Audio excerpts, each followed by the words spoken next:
You're listening to the Comic Crusaders podcast. I am your host, Al Mega, CEO of Comic Crusaders and Undercover Capes. In this show, I'm sitting down with creators from all walks of life to talk about inspiration, process, the lessons they've learned, and a whole lot more.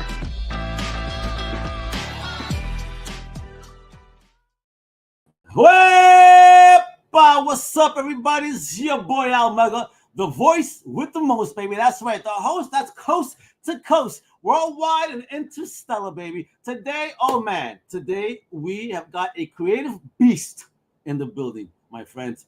Director, writer, producer, a man who went from telling powerful human stories like William the Windmill to now dropping cosmic sci-fi fire on us with his brand new comic project called Translunar, which is live right now, folks, on Kickstarter.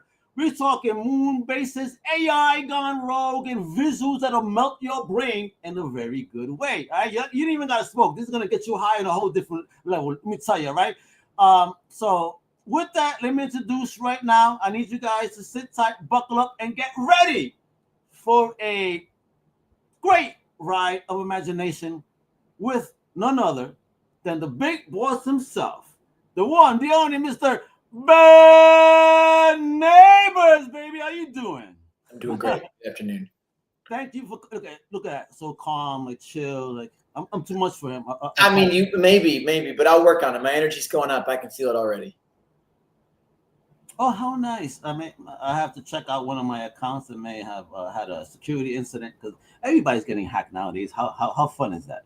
Anyway, Ben, welcome to the show. I can't wait to get into the book. I had the pleasure of reading and checking out this book in advance of the podcast, at least that first issue. Woo, man, it's beautiful. Got me intrigued and curious as to what this whole world is about. So you definitely got me and my gears going. So let's get it going. You've gone from William and the Windmill to a cosmic moon comic.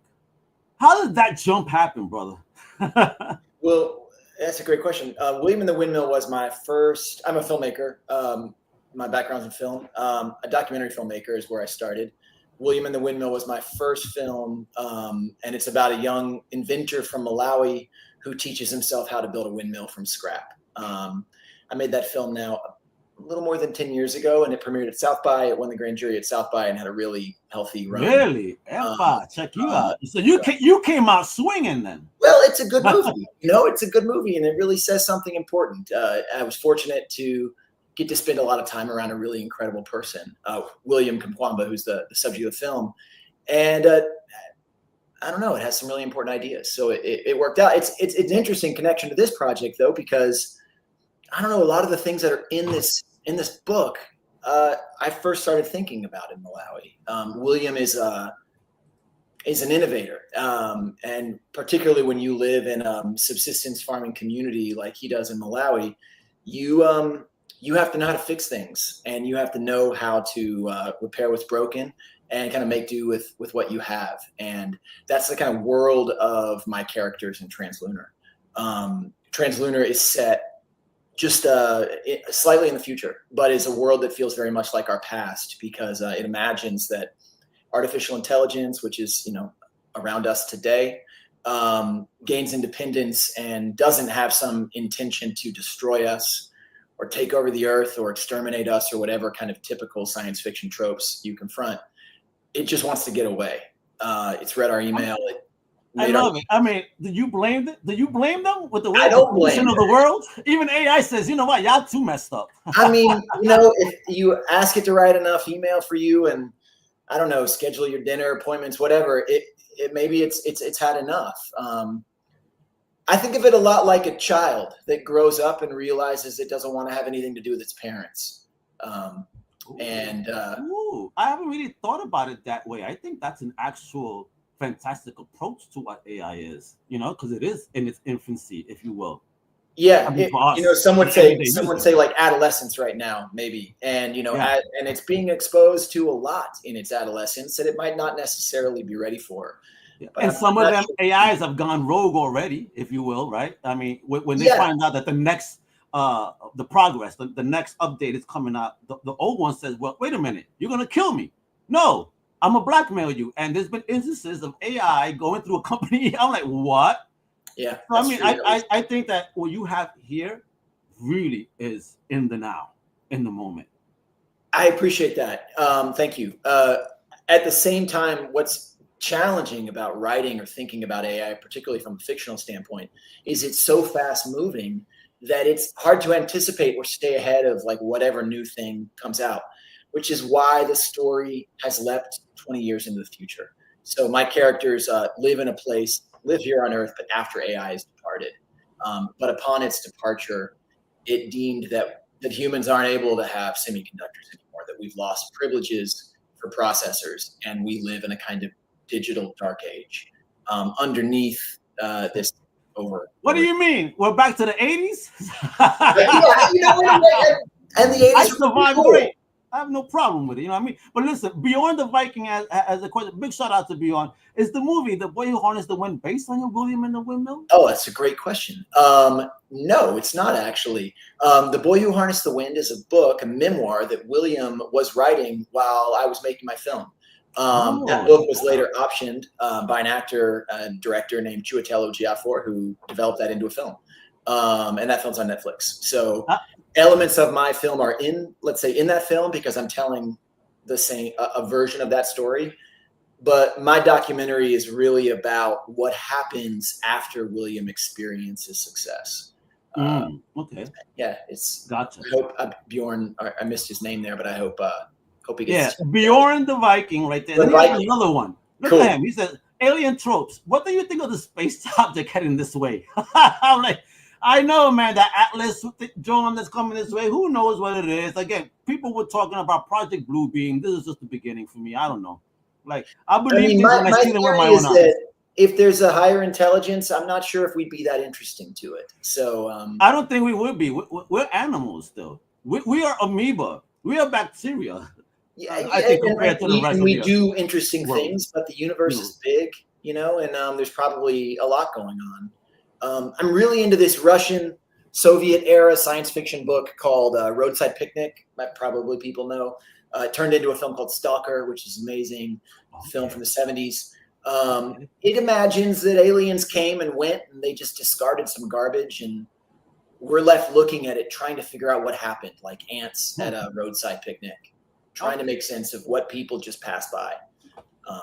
That I think is more of the interaction we'll have with a higher intelligence. And in this book, in Translunar, AI is that higher intelligence, and we're trying to wrap our heads around how it thinks and what it's motivated by. See, talking about AI, I've recently heard about a book by an author named Alexander Laurent. It's a German book. You cannot find this in English, so I'm trying to find a good AI to translate it. It's called The Apocalypse of God. Oh, wow. And it digs into AI and, you know, building a religion where an AI basically escapes our reality, creates another dimension to take over all the other dimensions. It's some wild shit. Check this out. The Apocalypse of God, a revelation. It's insane. Alexander Laurent. I heard of, because I'm enjoying what AI as a technology is and trying to learn about it, you know, and like I discovered this book through that research. Please check that out. I think you're gonna bug out on it. Anyway, so let's get into this though. What was that one wild light bulb moment when Translunar clicked in your head? Yeah. Well, I think there's two answers to that question. Translunar started as a scripted series, so I'm a filmmaker. I'm a screenwriter. Of course, you want to make this shit TV. Okay. And it was on its way to be TV. And the labor strikes occurred. And And wait a minute. So you were making this baby before anything happened, and please tell me you were about to present it, and all of a sudden the strike happened, and you're like, "Fuck." Different vocabulary, but more or less the same. Okay. But it was clear that the method I was pursuing, the place I was working, was things were happening that were out of my control, and I was frustrated that the project wasn't going to become real. I thought it was, and through I love comics. I'm an avid reader of comics. Lots of friends that work in comics, and I thought to myself, like, this is going to be a comic. This is going to be great comic. So The aha moment, I would say, is when I pivoted towards the page and realized there's a version of this story that might be even better as panels on a page as opposed to a series. So what's panels on a page but storyboarding, right? Well, I thought that at first, Al, but it's like, and can I draw storyboards? It's more, gosh, there's something way more interesting happening in sequential art than you are getting in storyboards. Storyboards feel more like instruction and panels feel more like story. The story. Yeah. There we go. So I dig it. Look at my man here. Epa. I, adapted to this medium. And I would say like Translunar now lives in a really healthy form where I can continue to tell the story that I always saw. But so let's stay on the comic medium, because you said you were a fan. Were you a fan as a child? Did you come into it older? I mean, and if it was as a kid, who introduced you to this wacky world of comics? My older brothers. We'd go to the newsstand and buy comics off of the rotating newsstand. Look at this guy with you guys in this rotating mystery rack. I never had that growing up. I only had newsstands on the wall. Oh man, amazing. Well, I can still remember the smell of this newsstand. It always smelled like Topps chewing gum. Oh, yes. And I smell it now. The wax packs. And I would go there and buy comics. Then I got really into collecting Marvel cards. I don't know. The Marvel card. Listen, I have a whole box over here of the first series, second series, a little bit of third, the Spider-Man cards. And that I have a box full of that era of stuff. I do too. That will probably blow your mind. You'll be like, I do too. Do you want to start trading? My man's born, so he lives for the spinner rack. I don't know. Oh, look at this. Yes, nice. So anyway, that's where it began. And I collected many eras of those cards. I would say maybe I fell out with my comic reading in high school, but then like most of the world got back into comics again when the Marvel Cinematic Universe returned. That first Iron Man film was pretty spectacular. But the kind of comics that I'm reading now are I didn't know about that. I didn't know about manga, and I didn't know about nice. Let's say like I don't want to use the word mature. Like I'm not talking about like not. I'll say slice of life. Real type stories, grounded stories. Maybe. Yeah, there you go. Yeah, and few capes. For less about superheroes, more about scenario. Yeah, and the scenario and human interaction and how they feel in situations. Listen, bro. I'm in my 50s now. I love the superhero shit when it was out, but as I grow as a person, it's like I am liking those slice of life stories, those deeper stories. Like, how does this affect you as a person? Because you could do all this shit, but heroics is great, villainy is great, but how does that affect your mentality? How do you feel as a human being outside of that costume? Yeah, I like those stories. Absolutely, and I'd go even further and say like those are the Marvels. Those are the superhero stories that are really working large scale. Yes. The good series are the ones that are looking at the tormented character behind the mask, or I don't know. You look what DC's doing now with its filmmaking. It's becoming, very much in the space. So as a filmmaker, how do you appreciate how DC's trying to move their needle, if you say? Absolutely. I mean, as a filmmaker, but mainly as an audience member, it's just it's more interesting. Thank you. I enjoy that last Superman flick. I don't know what people complain about. That was for me, Superman, at least Tim vs. Superman, Justice League, version, unlimited type shit here. I dug it. I don't know what people complain about. Everything is improved through limitation, Al, in my opinion. And if that's somebody's superpowers or if that's someone's budget or whatever it is, things get better when there are limits. Creatively. I dig that. Now, AI ditching Earth for the moon, though. For me, that's still raw. Okay. Right? Did you just predict our future or what? I mean, do you think that this is even feasible? Because I want to start digging into the Kickstarter. Oh, well, here, let me tell you why. I mean, okay, this isn't really explored in the story just yet, but it's a very strategic place to be on the moon. The moon has one's solar capacity is like 16 times greater on the moon because there's a limited atmosphere, so you can generate a lot more electricity. The moon has a lot of rare earth minerals that are beneficial to the production of say chips. But beyond that, it's strategically very safe because the moon sits on top of a big gravity well. It's really easy to throw things down. It's really hard to send things up.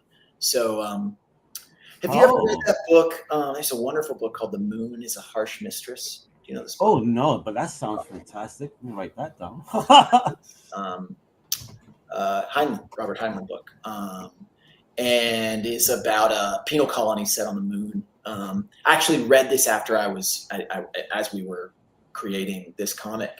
But it similarly explores all these benefits of being above rather than below. I mean, if you think about prison design, you want to place yourself in an area where you can view the maximum number of cells. I think the moon functions similarly. But I'll also say that the characters in my story don't have any idea what's going on up there. So. Oh my gosh. And folks, my man got a trailer for this project. So we're going to watch this trailer right now. All right. And then we're going to dig in. I'm going to go through this. But before even all of that, I want to do a big salute like I always do. Yo, 171 backers for homies. Right? This is your first Kickstarter project, right? I've created a couple of films through the platform, but this is my first comic project. So his first comic Kickstarter. Look at this man. Was looking for 5 racks. Man, a salute to you backers. Going at 6 racks, and that's it. Going beautiful. You can still back this project. He's making it move. So salute. Thank you for supporting independent filmmakers. You want to learn what this is about? Let's go, mi gente.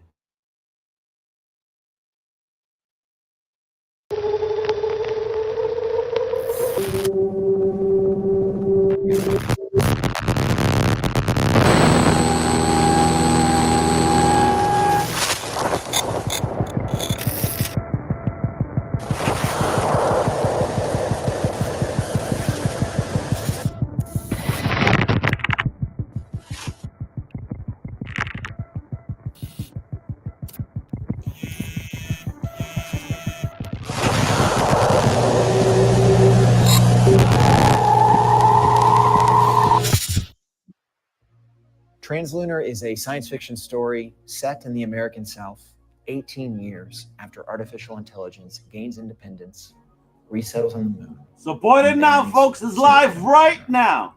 This is not a traditional existential crisis, dystopian future story. This is not man versus machine. This is a story of man after machine. You hear this? Tools decide that they no longer want to be around us. My main character, Dot, is a scavenger living in this future world. While gathering junk in a landfill, she encounters a rare relic, a smartphone. Now she knows this is contraband technology, but she decides to repair it and try to use it to catch an AI sentry drone that's rumored to be traveling over her region at night. I am a Brooklyn-based filmmaker and a writer. I've made several feature-length documentaries. I've written and produced a feature film. I've made lots of short films, and I've run a production company here in Brooklyn for about 15 years. For the past year, I've been collaborating with an incredible team to bring this story to life. I'm working with artist Magenta King. He's a Brazilian comic book artist that I've admired for years and who's brought an incredible, tactile, gritty, original treatment to the work. When I started to draw this book, I really tried to get more like ink on paper feeling to the lines. And for this, I really wanted some kind of spirit that the paper has and not the digital tools have.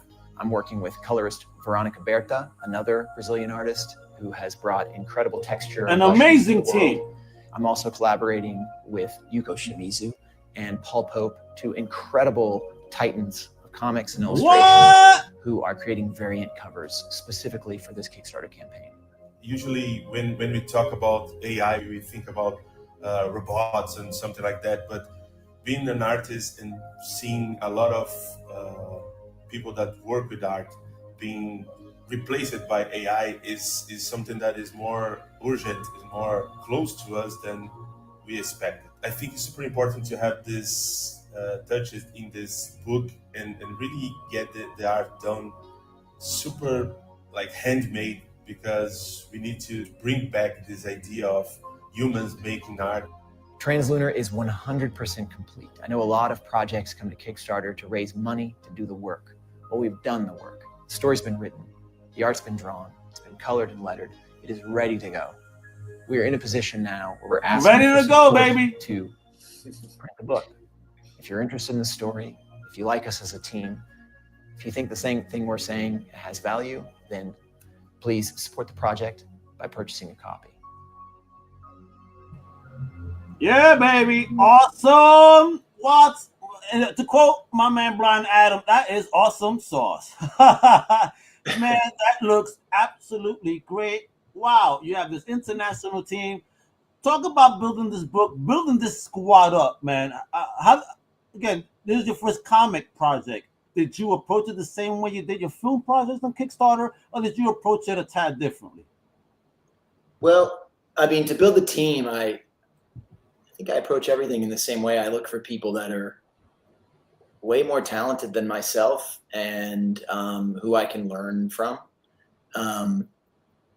You asked earlier, like how I got into comics, and I started reading Paul Pope's books. I think he's an incredible, he's amazing, incredible creator and incredible writer, and not to mention artist.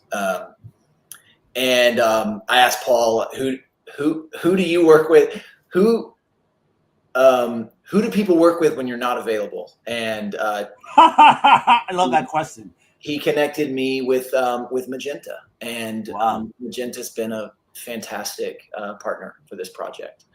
Magenta's based in Sao Paulo, and came on board over a year ago when we initially started working off of my scripts to kind of see what this could be, and we've really developed this world together. So Magenta's on board for the ride, and we're already working on book 2. And book 1 is done though, right? How much longer is the project going to be live for? Because again, it's ready to go, folks. You heard the man. This is crazy. Yeah. I love that when creators think ahead. And also, what made you do that? I mean, again, I know you're a movie vet on this. On the comic side, some people be lost on this and don't understand the steps. Get the project done. I mean, who helped guide you, if anyone, mentorship wise, to create the book? I mean, this is phenomenal. I like the way you're moving here. Yeah. Well, Brooklyn, baby. I've had a couple of projects on the crowdfunding platform on Kickstarter. William the Windmill started there. It raised a lot of money. I don't remember right off the top of my head, but in the hundreds of thousands of dollars. But at the time that I was financing that film, it wasn't finished, and that's the nature of doc. You follow a story. You need resources to pursue it. And that creates a really sticky, really touchy situation with people that are supporting your project while you're actively figuring out what your project will be. It's hard to hold a schedule when you don't know what the end is. It's hard to maintain a budget when you don't know what you'll need to do to finish. My next film was called The Happy Film. It's about a very prominent graphic designer named Stefan Sagmeister. He and I co-directed the project together, and it follows an experiment he runs on himself to try to become a happier person. The experiment goes wonderfully off the rails, and so did our schedule and budget. Nevertheless, we ultimately finished the movie, but I guess these experiences taught me that I wanted to view Kickstarter as a place to bring a finished product, not necessarily to incubate an idea. And I feel better pre-selling something that's finished as opposed to inviting support for something that I'm working on. It's just I agree. It's more comforting to me as someone that would be a backer. Oh, it's done, and all you got to do is just project is done. You know what your base is. You know how many you're shipping. That's basically what you're waiting on it. And that's fantastic. I know I'm going to get my book. I've mentioned this for the umpteenth time. I've been waiting years. I think almost 10 years already for Rob Liefeld's Brigade #1 from a Kickstarter project. And that's Rob Liefeld. Jeez. You know what I mean? And let me ask you something here, man. You said Brooklyn, baby. That's why I see the swagger and how y'all moving. I'm from Brooklyn OG, of course. I'm from Brooklyn OG, Greenpoint. So where's the business hailing from? I live and work in Brooklyn. I'm in Flatbush. So all right.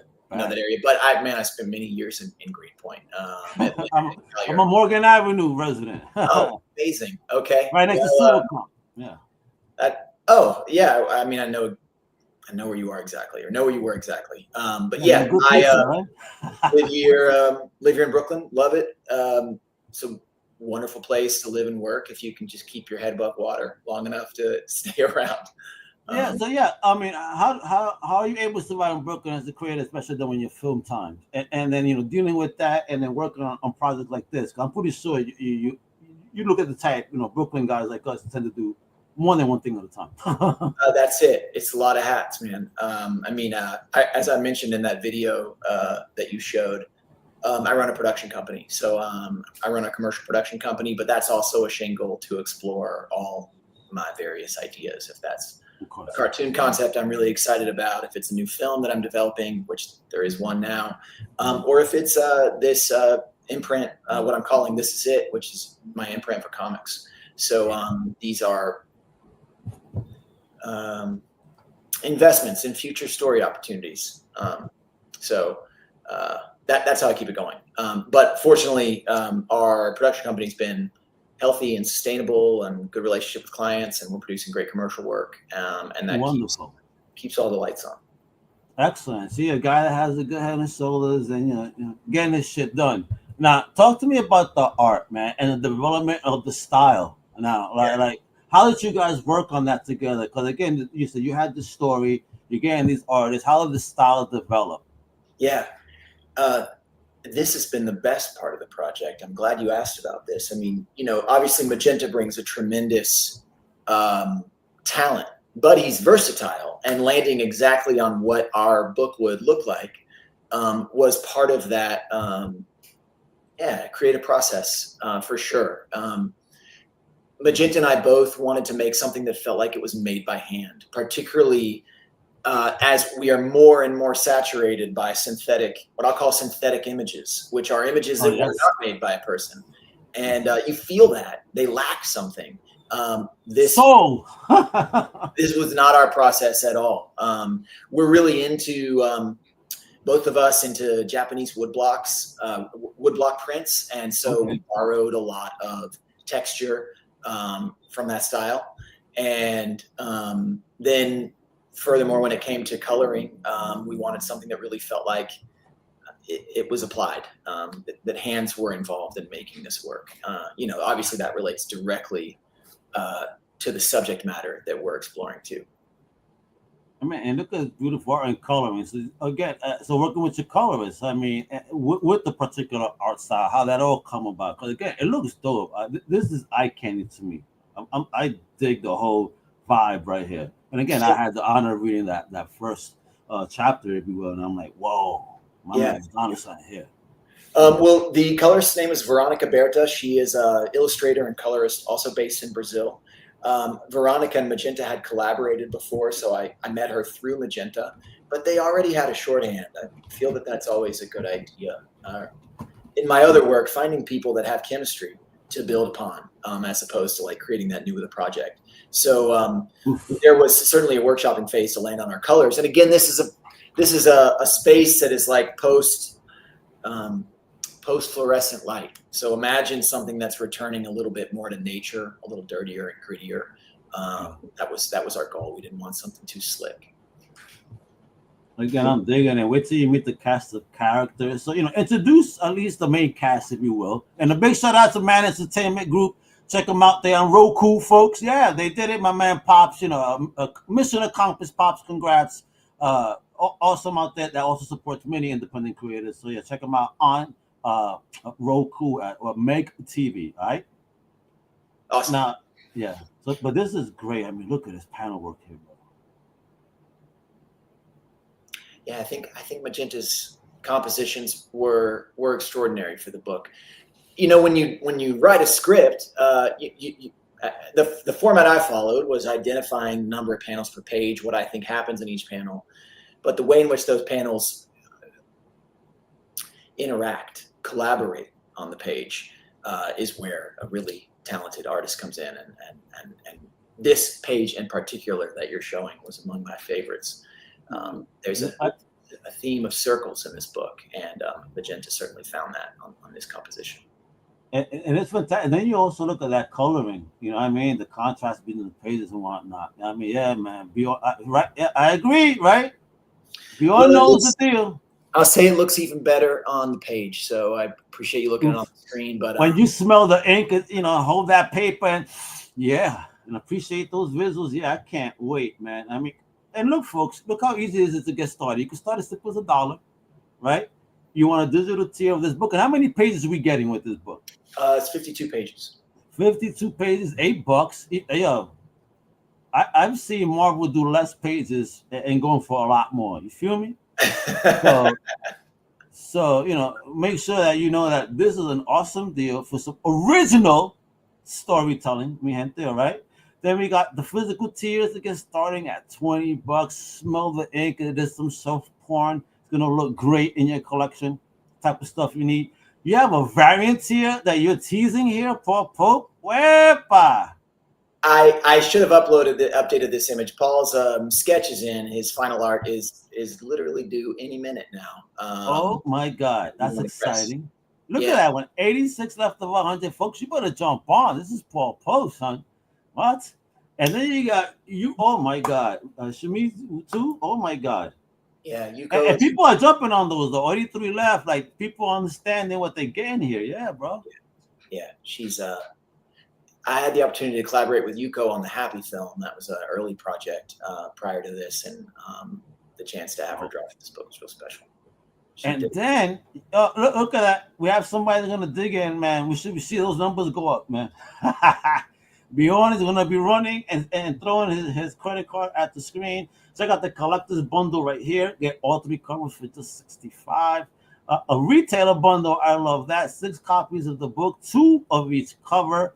Our options, and of course, much love to support indie shops. You know what I mean? There's a couple of shops I could tell you could probably hit up. I mean, even though it's an end date the 22nd, you're still leaving space for further support, correct? That's correct. That's right. So how much more time we got? Gosh, it's really just a few days, actually, Al. Yeah, just a few days.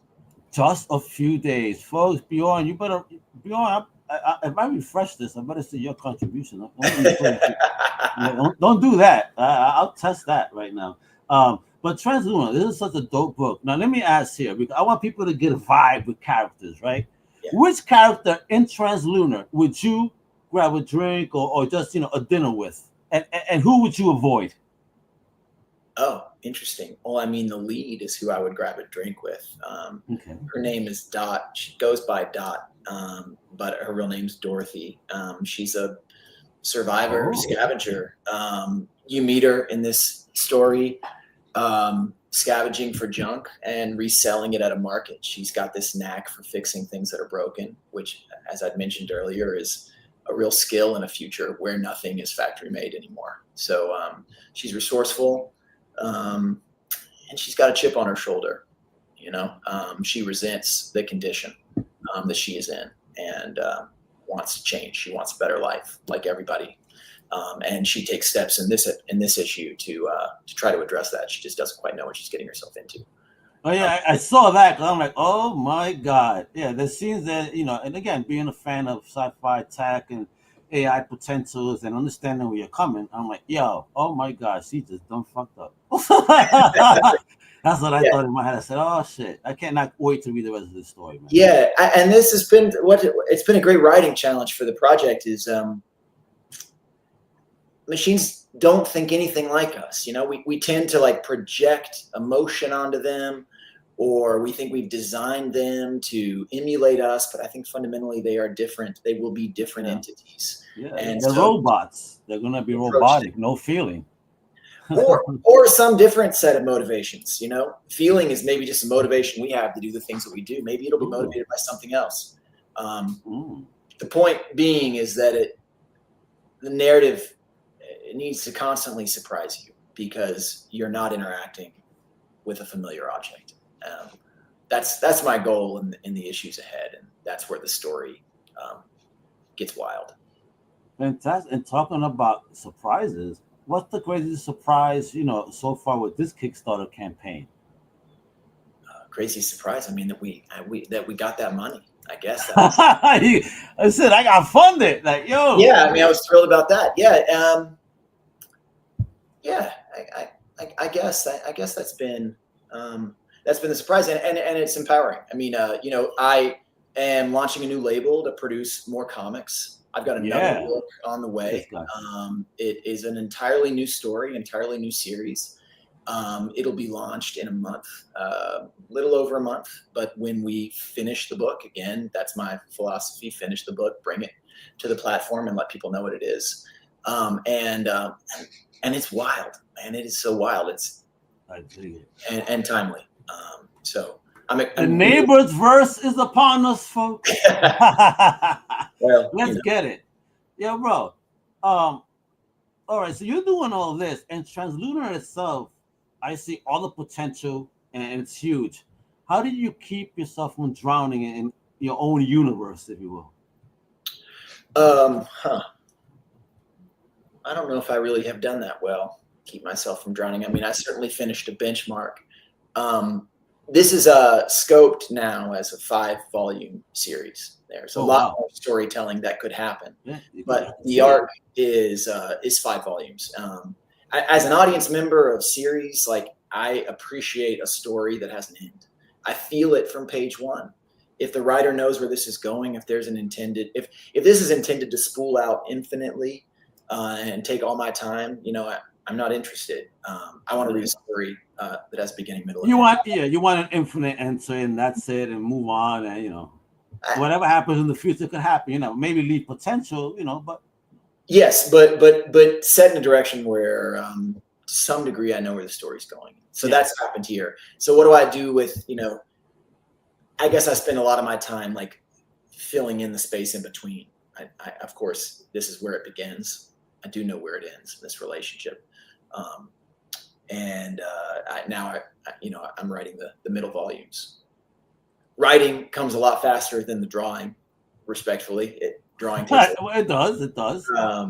But yeah, that's where the energy goes. And so when I'm like really thinking about drowning in the world, I just write another page. All right, so talking about writing then, before we go, what's the weirdest or funniest moment then in you creating a universe that made you kind of like, oh shit, maybe an unthought of direction where you were writing, you're like, wait a minute, oh snap, I didn't see where this could go, and then kind of took a different lane. Interesting. Well, I think there's a lot of people. I think if we, in my world here, we lose control to these machines. They succeed us. And as I've kind of gamed this out and the kind of psychology of the characters, I think a lot of people will be okay with that in the future. And that has surprised me. I've tested that theory in writing, in a narrative, and I feel like that a lot of characters will be okay with that loss of control, that loss of authority, and maybe just be complacent.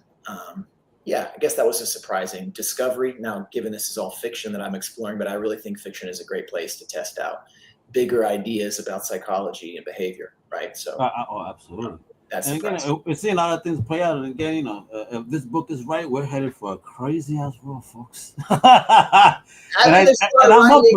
grew up in the 80s. I'm good. I'm gonna survive. I'm good. And I'll say my characters are children of the 80s. Dot is younger, but my older characters that really know what's going on, know what to do.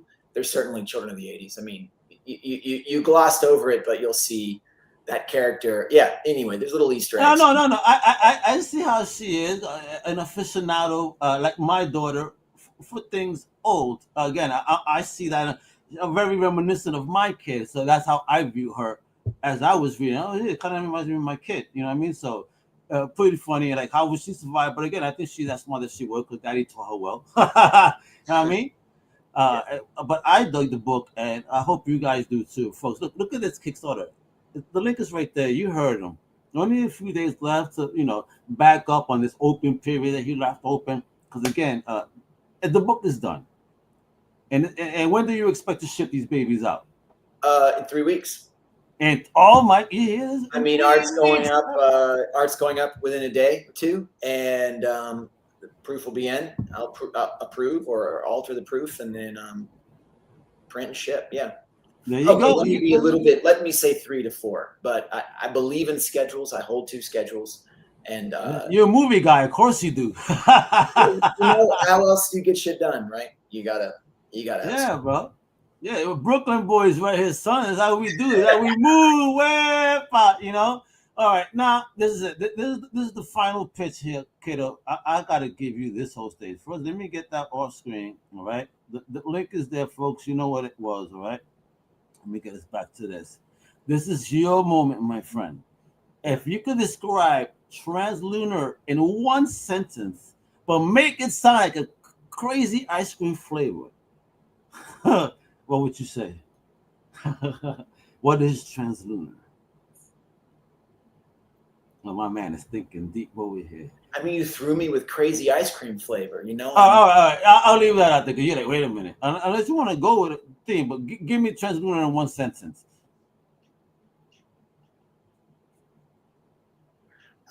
Translunar is what happens when our digital children abandon us. Oof. I mean, that's so somber, you know? Is that getting someone excited about explosions and whatever? I don't know. Anime people ask a question like, what do you mean? It's a deep idea. Yeah, well, what do you mean? I would say, visit that link. Yeah, that's right. That one right there. Support the Kickstarter is live now. Again, you only have a few days, mi gente. I saw already, my homie, Beyond the King, he already said, I was just waiting on that CC to go through, you know? So once it goes through, it's there. You know what I mean? He work on IT, so yeah, he treat equipment nice. Yeah. Oh, it's a scary world we live in. You know what I mean? So, what's your message to fans and backers? You know, lastly, and all those potential creators out there. What's popping with this book? Well, you called this out before. The 171 people that have already gone behind this project. I'm just so grateful, man. I mean, it's an awesome thing to support an independent creator and an independent writer.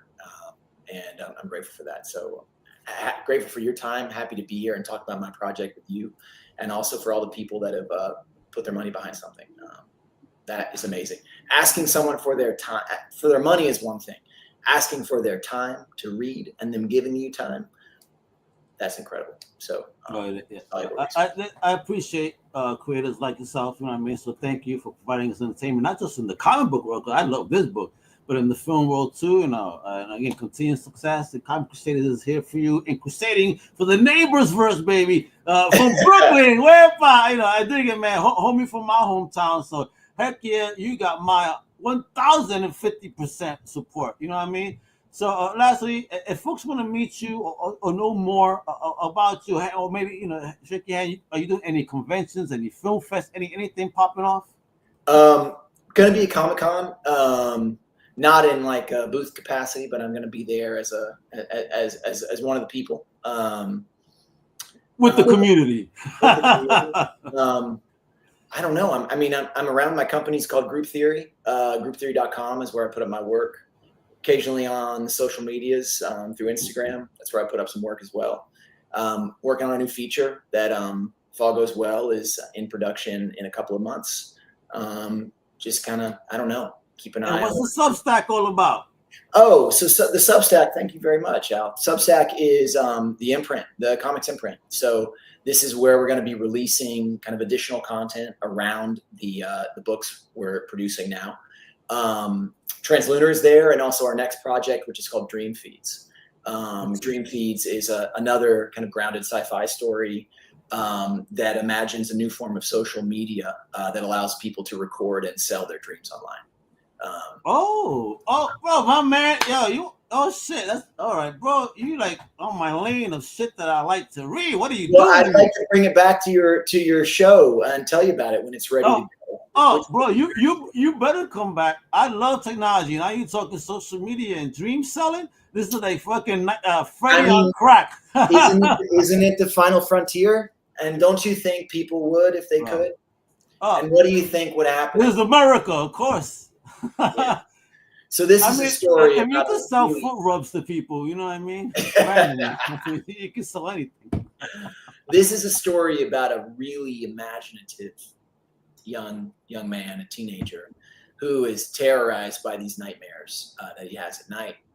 But in this new economy, these nightmares have value, and the public eat them up. But the cost of feeding that audience is super destructive. Really? And then something happens. That's my. What are you doing to me, bro? I mean, that's my soft pitch for Dream Feeds, but it's I'm working with another brilliant artist named Dalton, who is incredible. He's done something. I can't point at anything else and say this looks like it's just original. And I'm very excited to share that book. Oh, I cannot wait. But before we get into Dream Feeds, folks, and that'll be soon. He said, do this baby right here, Translunar. We're gonna make that happen. You know what I mean? You're gonna get those books, and he's gonna come back, and we're gonna talk. I already love the fucking title, Dream Feeds, bro. Bro, yeah, I'm thinking some old school horror, like Scanners type shit. You know what I mean? Like, there's gonna be some wild, like, right? This guy was a dope. I saw that in the theaters of the kid. Yes, my parents are gonna see that. So that head explosion will forever live in my life alongside the Maniac head explosion. A Maniac. Did you know that actor lived in Greenpoint? No, I did not. Yeah, man. Joe, the dude from Maniac, the OG, he lived in Greenpoint. And a lot of that film was made on the Astoria side of Greenpoint. I didn't know that. Wow.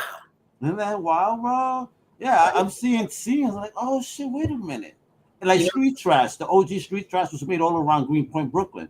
Yeah. I was like, they're talking about this is whatever the hell other state. I'm like, no, that's not. That's the corner of Norman. What are you talking about? Yo. Greenpoint gets a lot of play in the water treatment plant. I don't know if you're familiar. It's newish building, I guess, past 10 years. But yeah, I know. Yeah, I know. Yeah. Like I lived before it was that.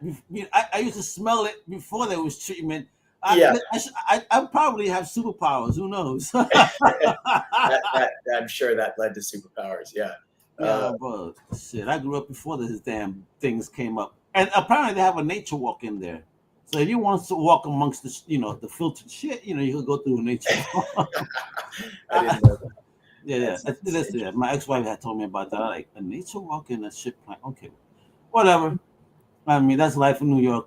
You can all find whatever weird things, but this is not weird. This is the book you got to support today.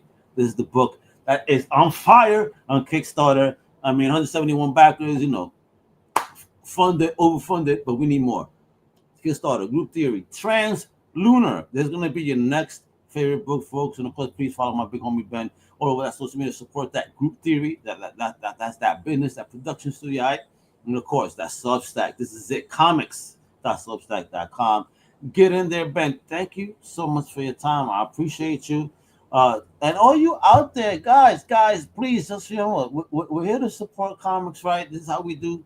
So again, it's the Nabors verse over here that we're getting, bringing us into those interstellar journeys with Translunar. Again, live on Kickstarter. Make sure you show love back the campaign. Be part of the comics history, all right? Because this is also going to be a TV show and a movie, right? So don't sleep on it. Support independent creators, support fresh voices, support sci-fi that takes us beyond the stars, man, for real. As always, this is your main man right here, Omega, reminding you to keep it geek, keep it chic, baby, and keep it huepa. Hasta la próxima, mi gente. Peace, love, and comics. Ow! Thank you for listening to the Comic Crusaders podcast. If you like the content, please subscribe and turn on notifications. Also, please visit comiccrusaders.shop and our extended podcast family over at undercovercapes.com. And also, make sure to download the Comic Crusaders app on the Google Play Store today.